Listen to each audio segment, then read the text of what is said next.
सर्व आदरणीय माननीय सर्वांना मानाचा जय महाराष्ट्र।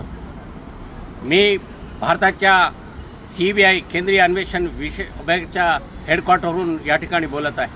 आपण पाहिलं असेल की महाराष्ट्राच्या सीमावर्ती भागामध्ये नांदेड जिल्ह्याच्या धर्माबाद परिसरामधून भारताचं अवैध धंद्यांचं गुन्हेगारांचं हे केंद्र बनलेलं आहे। भारताचं केंद्र बिंदू म्हणजे हा धर्माबाद आहे।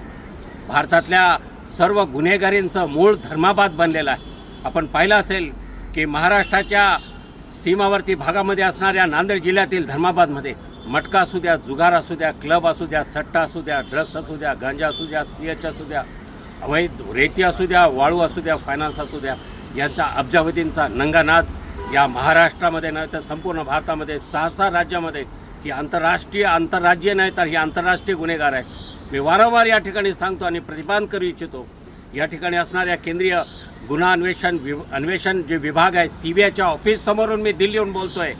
या ठिकाणी महाराष्ट्राचे माजी मुख्यमंत्री अशोक शंकरराव चव्हाण, अमर राजूरकर यांची गँग सर्वस्वी या सर्व प्रकरणाला जबाबदार आहे। आपल्याला मी सांगू इच्छितो, या आंतरराज्यीय गुन्हेगारामध्ये आपण पाहिलं असेल की महेश उर्फ शंकर उर्फ रमेश नारायण बोलमवाड, मनोज ओमप्रकाश मानधानी, गजानन गंगाधर सूर्यवंशी आणि यांची गँग धर्माबादच नाही तर संतोष कुलकर्णी बिलोली म्हणजे मराठवाडा जनहित पार्टीच्या नावानं जे संलग्न आहेत, मराठवाडा जनहित पार्टीची आरती ओवाळणारे जे लोक आहेत।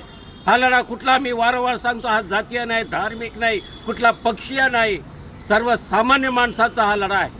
कारण या अवैध धंद्यांमुळे आज पाहिलं असेल की धर्माबाद परिसरातील डझनांशी मुलं या ठिकाणी आत्महत्याने या ठिकाणी खून झालेले आहेत। अब्जावधी लोकांची मालमत्ता वेठीला धरून या लोकांनी माय भगिनींचे संसार उद्ध्वस्त केलेले आहेत। कित्येक कुटुंबांचे निर्वंश केलेले आहे, म्हातारपणाची काठी या ठिकाणी हुसकावून घेतलेला आहे। आम्ही या ठिकाणी केलं, मुंबई उच्च न्यायालयाच्या मुख्य न्यायमूर्तींना आम्ही थेट तक्रार पुराव्यानिशी दिली।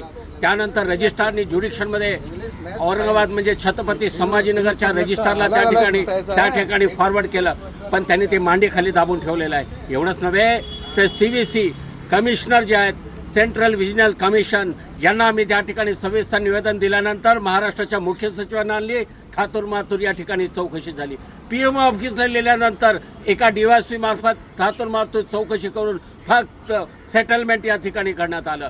मी आपल्याला सांगित होतो की महाराष्ट्राची पोलीस असू द्या, महाराष्ट्राचे मुख्यमंत्री असू द्या, महाराष्ट्राचा गृहमंत्री, महाराष्ट्राचा पोलीस महासंचालक या ठिकाणी मौन बाळगून आहेत। नांदेड जिल्ह्यातले नव्हे तर महाराष्ट्रातले सर्व खासदार आमदार मौन बाळगून आहेत।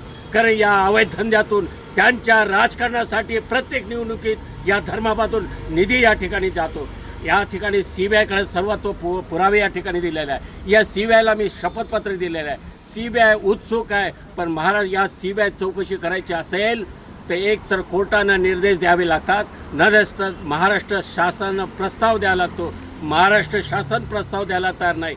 मी आपल्याला याच निवेदनाद्वारे सांगू इच्छितो, आपण रेल्वेचं आंदोलन पाहिलं असेल, माझ्या माय भगिनींचे संसार उद्ध्वस्त होत असताना, शेकडो तरुणांचे आयुष्य उद्ध्वस्त असताना, खून आणि आत्महत्या होत असताना, जर महाराष्ट्राची पोलीस, महाराष्ट्राचं गृह विभाग शांत बसणार असेल, महाराष्ट्र शासन CBI चौकशीसाठी, ED चौकशीसाठी जर निर्देश देणार नसेल, प्रस्ताव पाठवणार नसेल, तर या ठिकाणी महाराष्ट्र शासन मिळू नये हे मी या ठिकाणी स्पष्ट सांगू इच्छितो।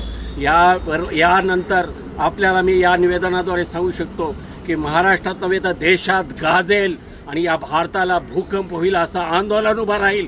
त्याची सर्वस्वी जबाबदारी पंतप्रधान नरेंद्र मोदी, गृहमंत्री अमित शाह आणि महाराष्ट्राचे मुख्यमंत्री आणि पोलीस महासंचालकांवर राहील। कारण हा लढा सुरू झालेला आहे। धर्माबाद पोलीस स्टेशन समोर चालणारी ही अवैध धंदे 45 किलोमीटर अंतरावर असणाऱ्या निजामाबादच्या पोलीस कमिशनर, ज्यांना मी सॅल्यूट करतो, P साई चेतनना, त्यांना ती गोष्ट कळते, पण पोलीस स्टेशन समोर हाकेच्या अंतरावर असणाऱ्या पोलीस स्टेशन धर्माबादला कसं कळत नाही। जोपर्यंत यामध्ये असणारे माजी मुख्यमंत्री अशोकराव चव्हाण, अमर राजूरकर, IPS IAS अधिकारी यांची चौकशी व्हावी। कसली बदनामी लावताय? कसली बदनामी नाही, मुलांचे खून आणि मुर्दे पाडणाऱ्यांची कसली बदनामी असते?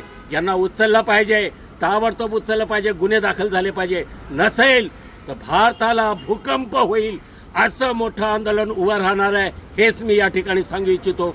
जय हिंद, जय महाराष्ट्र.